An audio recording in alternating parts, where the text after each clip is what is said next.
At ang atin pong rank ay most improved town sa larangan po ng ekonomiya, no? Mabilis po ang pag-unlad, kaya lang siyempre maliit na bayan, hindi masyadong napapansin. Sabi ko nga, kami ho ay dinadaan-daanan lang, pero kami ho ay handa at laan sa mga hamon ng kalikasan at mga suliranin na dulot ng mga iba't ibang sakuna. Mayor, ano pong sikreto kahit maliit pero nakakasabay sa mga malalaking bayan o mga city dito po sa Batangas?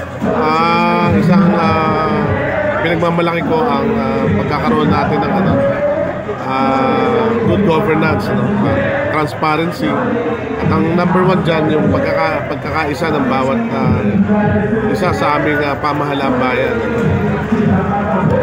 maging ang mga empleyado, katulong ng munisipyo upang ma-achieve ang ating mga goals. Yung mga nagdaang kalamidad, ano yung naging pinakamatindi yung kinaharap? Nauna yung pagputok ng bulkan and then yung COVID. Palagi ko, hindi na ordinaryo sa amin ang kalamidad sapagkat sa isang maliit na bayan, para din yung maliit na pamilya. Yung mga malalaking bayan, nahahalata nila kung nagkakaroon sila ng medyo mga panahon ng pagsubok. Pero sa maliliit na bayan, parte ng buhay natin yun, yung pagsubok na yan.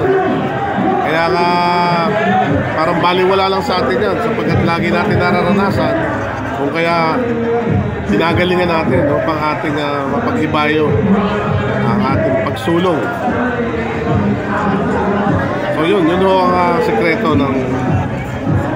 Meron ba kayong nais na sabihin sa ating mga kababayan, partikular sa Santa Teresita? Ang akin mga kababayan, bumabati ho ako ng isang magandang gabi o magandang araw sa inyo lahat. Nandito po tayo sa Barako Festival, nakikisa tayo sa mga kaganapan dito.